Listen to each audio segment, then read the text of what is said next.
It's time for the Sports Desk with Mike, Mark, and Kyle. Stay tuned as we discuss what's happening in the world of local and national sports in Southeast Missouri and beyond.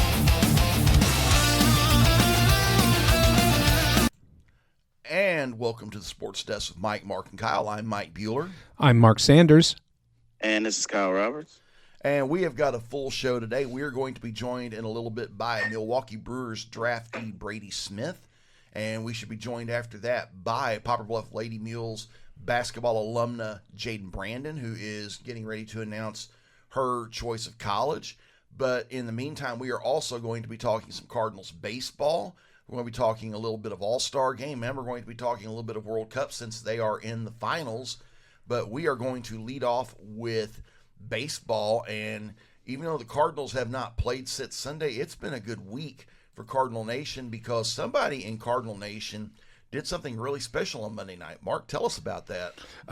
Jordan Walker ensured that the Cardinals are going to have to pay him $250 million to extend his stay in St. Louis, and why wouldn't they do that? I saw somebody describe Jordan Walker as a Hall of Fame level talent. Now, I think that's a little bit early to talk about that, but we are talking about one of the top 5 prospects in baseball just a few years ago, and it is so satisfying to see the faith that we've all had in Jordan Walker finally reach its fruition. And I can't think of a more dramatic way for Walker to burst onto the national baseball scene than coming from behind with 6 straight homers to beat Kyle Schwarber in his home ballpark in front of all of those booing,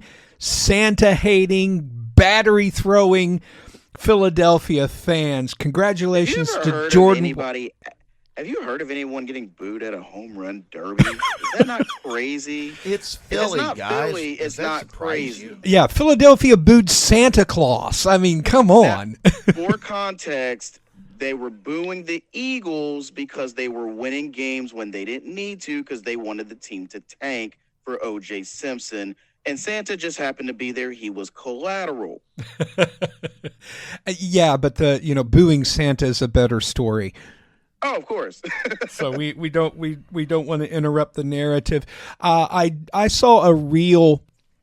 Of course, I saw it the day after the home run derby, but the media were going through and they were talking to all of the top flight players and asking them for predictions about who would win the home run derby. And there were a lot of names mentioned. One of the names that was never mentioned by anyone was Jordan Walker. So just to see him come in and win it all is just, so far it is the highlight of my sports year. And you know what? The best thing about it, he had a great quote, and he said that he was told growing up that you don't boo nobodies. Yep. And that the more that's marinated, the better it sounds. And I've been watching a lot of reels of Philly fans in the stadium going, "Oh, there's no way! Like, who is this guy? I don't know who he is." And then to see their reaction when he hits that winning home run, and the place goes silent. Yeah, and that last home run was such a moonshot. Mike, you've got a thought? Yes, I do. Jordan Walker, if he hasn't been the biggest surprise in baseball this year, he's been one of the biggest. And even though the season's not over yet, I'm going to go ahead and eat a little bit of crow right now because I notoriously went on this podcast back in the spring and said, I think the Cardinals are going to lose 100 games. And one of the biggest reasons that I've got a dozen eggs on my face right now is because of Jordan Walker. And, here's what makes his performance this year even more amazing, which, Jordan Walker's still young. He turned 24 back in May. But coming in to this season, the 2 previous seasons, he had played a total of 162 games. That's 2024, 2025. Had 527 at-bats, the equivalent of 1 full season. But he hit just .211 with 11 home runs, 61 RBIs, 11 stolen bases, .270 on base percentage, .324 slugging percentage, .595 OPS, and a negative 2.5 wins above replacement or WAR rating. And, like I said, he's impressed. He has done some really nice things. I mean, he's a legitimate contender for comeback player of the year. He's a legitimate MVP contender, and he's a big reason that this Cardinals team, instead of, trying to fight to stay out of the basement and trying to fight to not lose 90 to 100 games, they're fighting for a playoff spot. They're only a game out of the final wild card spot. And yeah, maybe they may fade second half. Sometimes that happens, but they also may keep it up second half and may get in the playoffs.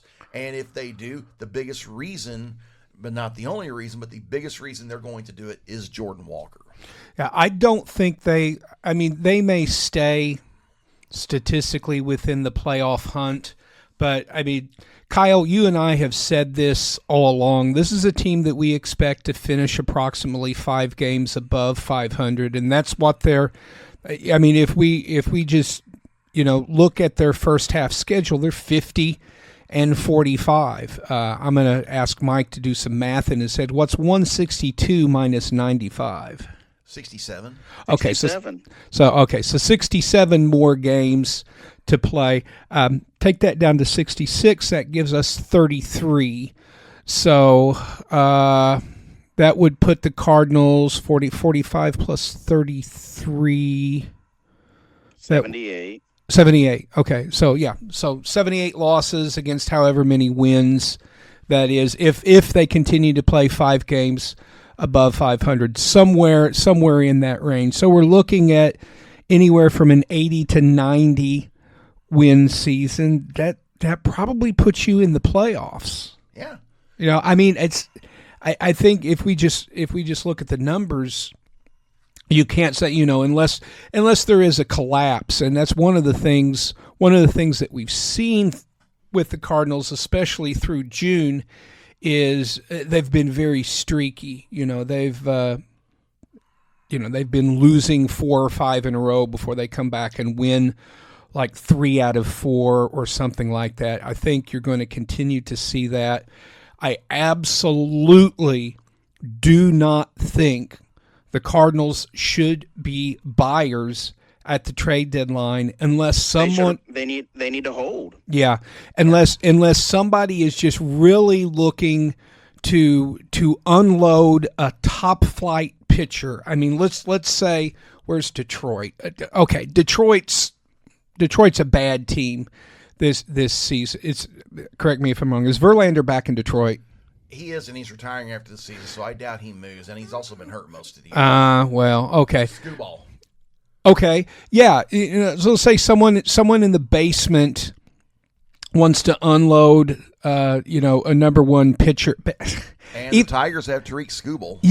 Even as I say that, though, Kyle Bloom is not going to unload any of his prospects for an older pitcher, especially someone who's not under contract. They are not going to rent. I'm firmly convinced that they are not going to rent a number 1 pitcher for a playoff push.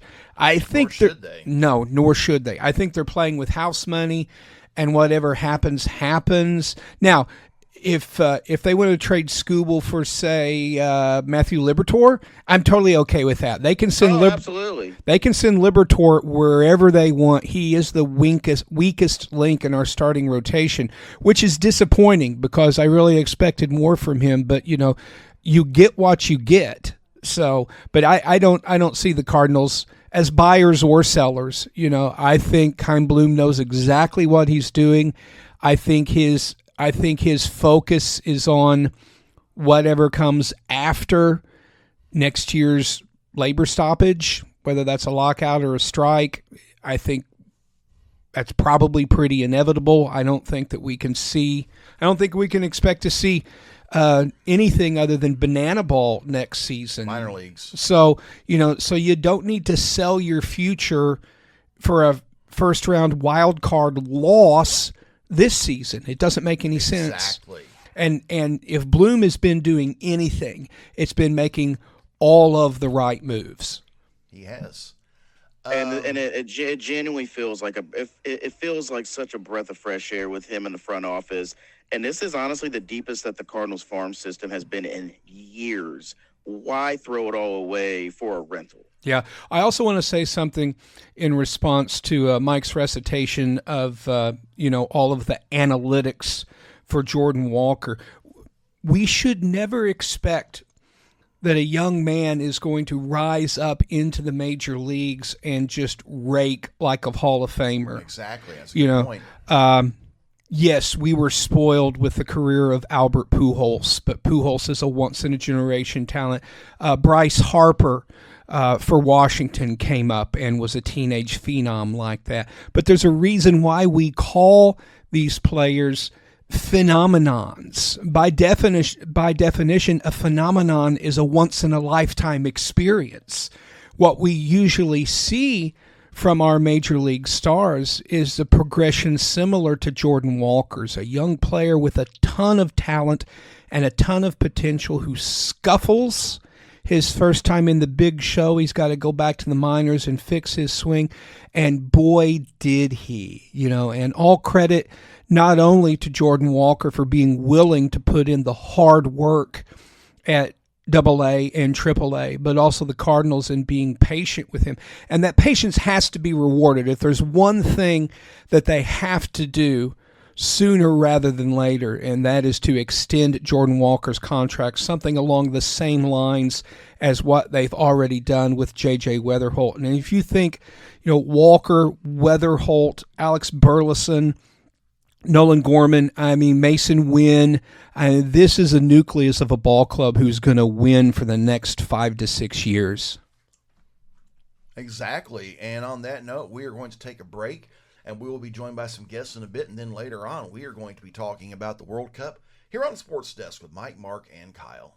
This is Three Rivers College women's basketball coach Alex Wiggs, and you are listening to the Sports Desk with Mike, Mark, and Kyle. And welcome back to the Sports Desk with Mike, Mark, and Kyle. I'm Mike Bueller, and I am joined now by East Carter High School graduate and soon-to-be Milwaukee Brewer, Brady Smith. Brady, welcome to the Sports Desk. Yes, sir. Well, it's actually good to have you back. We had you on last summer. It was actually this time last summer after I committed to Wichita State. I was looking back at my memories from last time. That's right. But you're now not going to Wichita State. You're going somewhere a little bigger. You have been drafted in the 18th round, I believe, by the Milwaukee Brewers. And you are going to be starting your professional baseball career. Tell me about that. Oh, yes, sir. I got drafted in the 18th round by the Milwaukee Brewers. That day was a very stressful but rewarding day. And it's been a lifetime dream of mine just to go play professional baseball. So decided to forego college and go start my pro career, and we report out to Arizona on Sunday morning. Good deal. And where are you going to be playing at in Arizona? Phoenix, actually Glendale, Arizona. That's right. I believe that's like the Arizona Fall, like the Arizona Rookie League. Yep.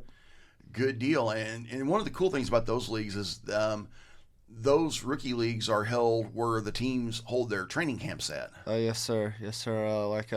The scout told me, he's like, whenever spring training rolls around, you'll be working out with Jacob Mizrowski. All the big dogs that you see on TV, you'll be working out with them. Cool deal. Dude, I know you're obviously excited. Tell me about that. There's so many emotions rolling through right now. It feels like everywhere you go, everybody's saying something to you, but it's so exciting just to be able to go experience this and live out a lifetime dream and make it a career. One thing that I'm going to ask, growing up here in Southeast Missouri, you've been a lifelong Cardinals fan, and there's a big rivalry between the Cardinals and the Brewers. What's it like going to the Brewers organization? I think going to the Brewers organization means a lot because they've proved themselves the past couple of years, almost for a decade now, of being the best farm system in the NL and all of MLB baseball, actually. So I feel like I get to go develop really well, be with the best hands in the league there, and go develop and take everything to the very next level. Exciting. Let me see. Let me get my tongue untangled and my thoughts together. What are some things you want to accomplish, your first season in pro ball? I want to get bigger. I want to get stronger, obviously, but I want to get in the starting rotation and get in the Arizona Complex League starting rotation, and then hopefully come back in the spring training, and be ready to go to Wilson, North Carolina for single A. There you go. That is the Carolina League, right? Yes, sir. Cool deal. Let me see here. Who's going to be your manager out in Arizona? I don't know. I haven't looked into that much yet.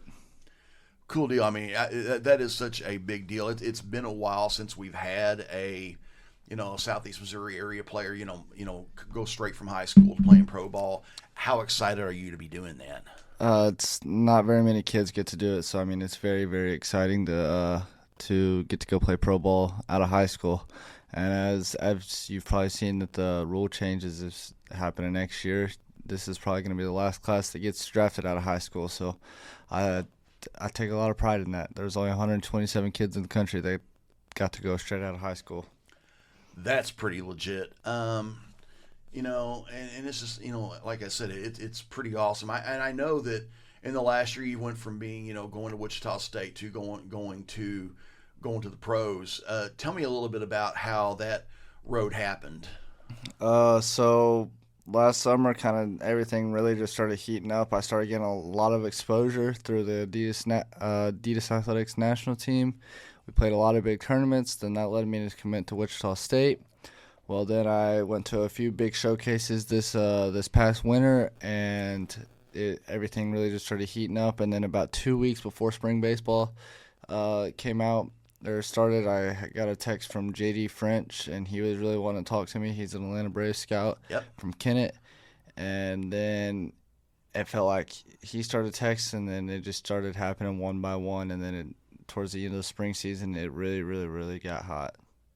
Cool deal. A little bit of fun trivia. I actually went to college with J.D. French. Back then, we knew him as John David French. Yeah. And he played baseball for Three Rivers Community College back in the early 1990s when I was a student there. So it's kind of a coming full circle thing because, Brady, your folks are TRCC alumni. Mom played for the Lady Raiders basketball team. Mark, my co-host, has a saying, Southeast Missouri is one big small town, and I firmly believe it. Mm-hmm. Sounds great. Anything else you'd like to add? Nope. Sounds great. And that is Brady Smith here on the Sports Desk with Mike, Mark, and Kyle. This is Three Rivers men's basketball coach Robert Kirby, and you are listening to the Sports Desk with Mike, Mark, and Kyle. And welcome back to the Sports Desk with Mike, Mark, and Kyle. I'm Mike Bueller, and we are now joined by Jadyn and Jadyn Brandon.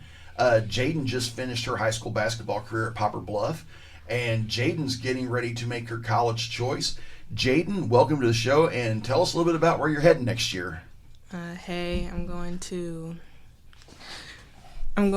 MAC to play for 2 years, and then I'll just see what's next.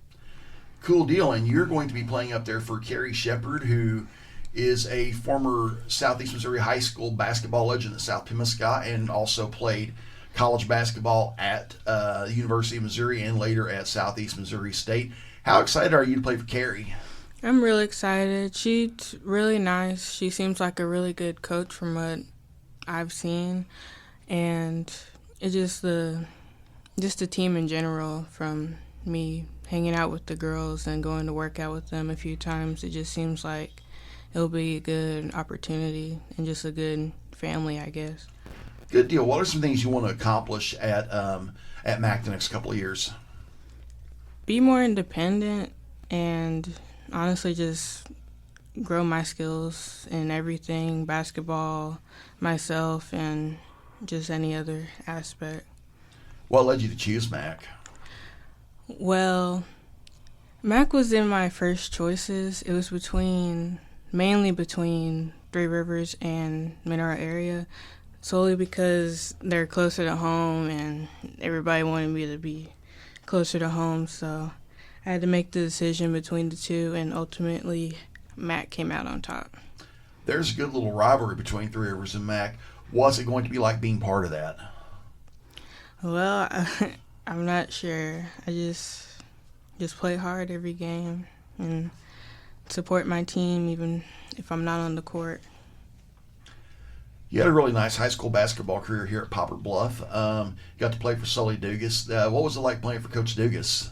It was good. We had our ups and downs. I mean, we're family, so it comes with the territory. But altogether, she did teach me a lot of things about life, basketball, and myself. So I'm very proud to be able to say that I play for my big cousin, Slade Dugas. Cool deal. And that's cool. I didn't realize you guys were family. Of course, me and your dad went to high school with Soleil's dad. It's everything kind of comes full circle. Yeah. What do you want to major in? There's a few things I've thought of, but ultimately I'm going to Mineral area for physical science. I want to be a PT, a physical therapist/trainer when I get older. Good deal. And, this kind of leads into another part of the interview. Your dad, was a really legit standout high school athlete back in the 90s, and you've kind of followed that legacy. What's that been like? It's been good. It's been annoying, I'll be honest, because having to make a name for myself and not be, oh, that's Jadyn Brandon's daughter and stuff. So that was the hardest part, but I'm glad I did, and we argue sometimes, but I know he's in my corner, and I know he supports me. And Jadyn, I think you have made a name for yourself. Dad, I'm going to switch your way. Jason, I know you're proud of your daughter. I'll let you go from there. I'm extremely proud of my baby. She's worked really hard. She put the work in the gym, in the weight room. She's had her highs and her lows, but she stuck it out, and she earned this full ride to Mineral area. Excellent. And, we were talking earlier, about that 93 Mules team you played on as a senior, one of 3 Poplar Bluff teams to make the state quarterfinals in football. And I said that 93 team maybe gets overlooked a little bit because the 84 team was the first team to do it. The 90 team was the 10-0 team. But, y'all did some dad-burn nice things. You were an all-stater on that team. Kenny Rowland was on that team, went on to be the defensive captain at an Army team that made it to the Independence Bowl. What stood out to you about that team you were on that year? I'd say brotherhood. To this day, all these years, we're still pretty much best friends. We keep up with each other. We hang out, go catch Cardinals games together, football games. And so that brotherhood still sticks out after all these years. So that's the biggest thing I'm proud of is our brotherhood. Good deal. And you guys had some legit players on the team. I mentioned you. I mentioned Kenny Rowland. James Hayes was the quarterback of that team. One of Poplar Bluff's first ever black starting quarterbacks. Rodney Kennedy. That's right. Can't forget Rodney Kennedy. Played at SIU. Just was one of the biggest, most unstoppable running backs in the entire history of Mules football. So many, talents in the team. Derek Rallman, that's a name we hear a lot in Poplar Bluff now. Tim Jones, Jason Dare. That's right. David Byrne. That's right. Good bunch of guys. I still see some of those guys around. Joey Martin was on that team. Michael Lamb. Joey Clark. Yeah, Joe Clark. Can't forget that. That's my boy Joey. Yeah, it was a good bunch. And you guys did some. And another thing, Poplar Bluff's gotten known as a passing football team the last, 30, 40 years or so. But you guys did it different. You ran the football, and you didn't just ran it. You ran it all the time. Coach Roth, was a big fan of that triple option veer eye, kind of like what Tom Osborne was running at Nebraska back then. What was that like? It's good old school smash mouth football. So that's what we love to do on both sides of the football. You got to bring your lunch pail if you want the players back in the day. Those are some good times. I'd like to have some of you guys on the show in the near future. I want to talk more about that team because you guys did some nice stuff. I appreciate that. And last but not least, like I mentioned to Jadyn earlier, Jadyn's getting to be a big part of that Three Rivers MAC rivalry. What's it going to be like being part of that rivalry now? I think it's going to be exciting because she's been going to Three Rivers games since she was probably grade school, junior high, and that was one of the bigger games every year was MAC and Three Rivers. So she's seen it for the past 5 or 6 years, what it entails. But I think she's up for the challenge. Like I said, she works hard. She's very coachable. She loves the game. She watches it all the time, WNBA, college basketball. So she's a student of the game. And I think that with Coach Shep, she'll learn a lot. She'll gain even more confidence. And I think she'll be able to compete with anyone. Good deal. And that is Jason and Jadyn Brandon here on the Sports Desk with Mike, Mark, and Kyle. And when we get back, we are going to be talking about the World Cup here on the Sports Desk. This is Tony Webb, and you're listening to the Sports Desk with Mike, Mark, and Kyle.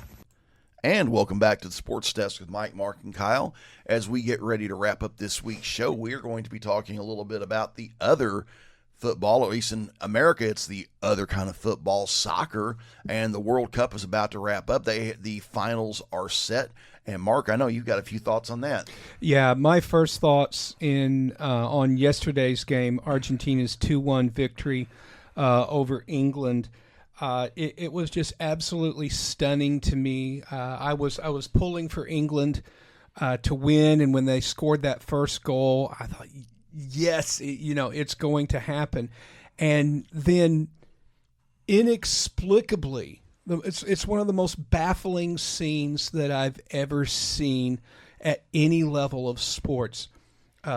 England's manager pulls a move that Ted Lasso fans will remember, this saying, park the bus. Park the bus. It refers to going back into a defensive stance. American football fans will know this as the prevent defense, which we all know the prevent defense prevents your team from winning the game. Now, this is the second half, and there's at least 20 minutes left in regulation time. If you're not familiar with soccer at this level, they don't do timeouts. They don't stop the clock for injuries or for water breaks. They just do extra time. And so there's always going to be several minutes tagged on to the end of the game. And England went into a defensive shell and basically just let Argentina use their goalie for target practice. And there was one sequence, this was actually a sequence or two before Argentina finally broke through. And England's goalie was just absolutely standing on his head, just save after save after save. But it didn't make any difference. I texted my friend Mike Tucker, and I said, what is England afraid of? They're going to get called for icing? Clear the zone. Argentina just, and I mean, and it was just time after time, it was, Messi would get control of the ball and dribble in, and pass it off to his right, and then they'd center, and there'd be a header or a kick, and you just got this overwhelming feeling. It's like Argentina's going to score. And they finally did, and they tied it up, and you think, okay, England has to attack now. No, it's too late. It's too late. They've spent too long in this game in their shell, and now they're shell shocked, and there's no attack. They can't do anything. And Argentina, being defending world champions and being the team that they are, and Messi being the players, they smell blood in the water, and they pick that second goal, and that's just it.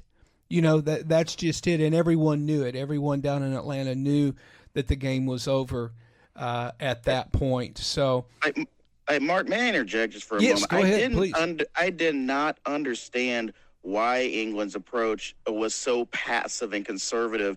You are playing for a shot to go to the World Cup, men's World Cup final, and you only put 5 shots. You only have 5 shot attempts the entire game.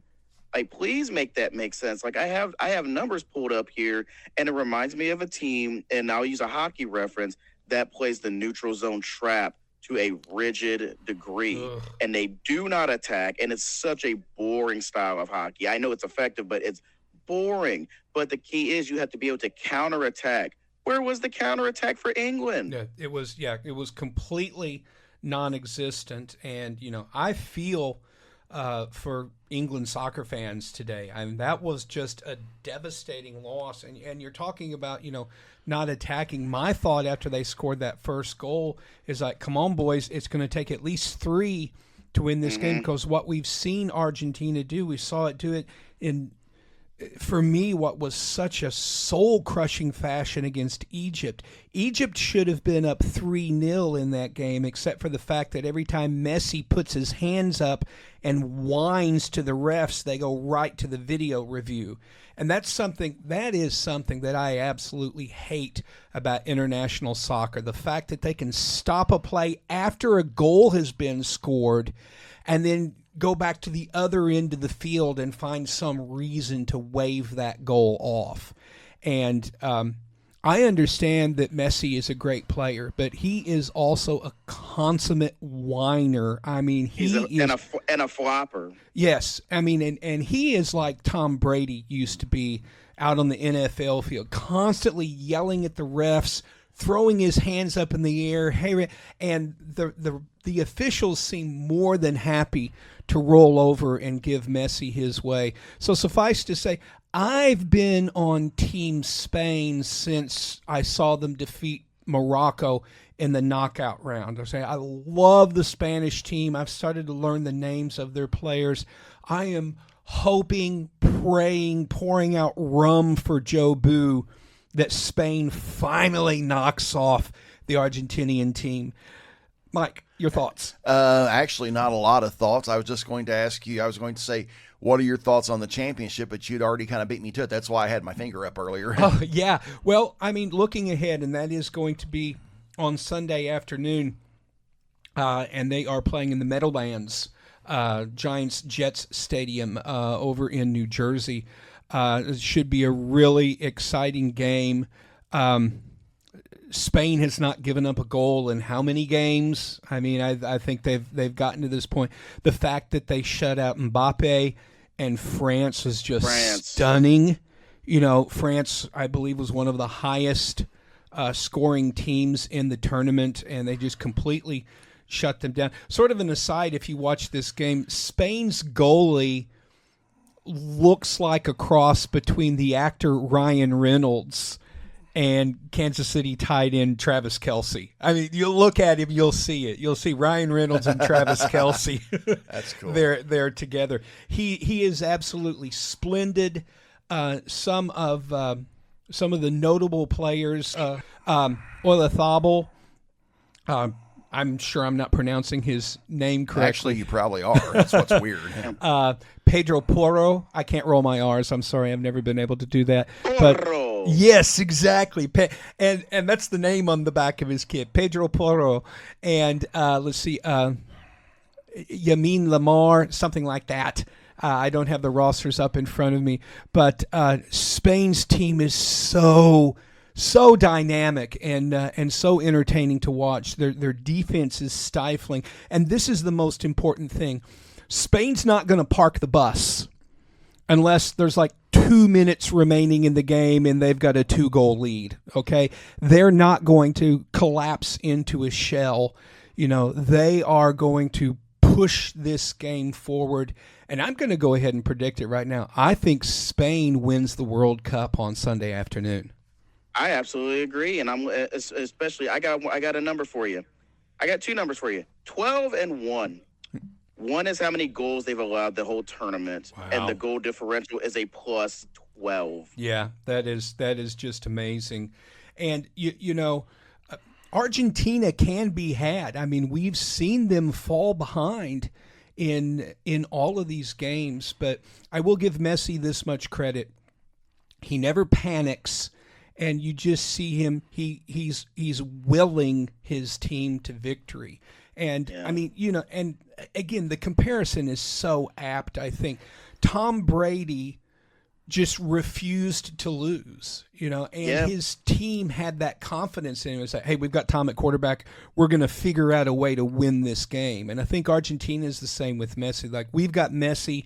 We don't know how, but we're going to win this game. But that all comes to an end on Sunday. I hope. I mean, Messi in 7 matches has 12 points, 8 goals, and it makes a world of difference to have that X factor and the one guy who just will not let his team lose. However, I'm gonna go with you, and I'm picking Spain to win. And I'll give a big shout out. First of all, I want to give a shout out to England. This is the 3rd time in 40 years they have been eliminated in the World Cup by Argentina. Yeah. Going back to Maradona in '86. And also, speaking of Argentina, another big shout out to the unsung heroes of this tournament, the whole tournament, Cape Verde. Yep. What a game that was. I'm going to say one last thing before we close. And because I canceled DirecTV, you know, shout out negatively to DirecTV for continuing to lower your quality and raise your prices. I'm done with you.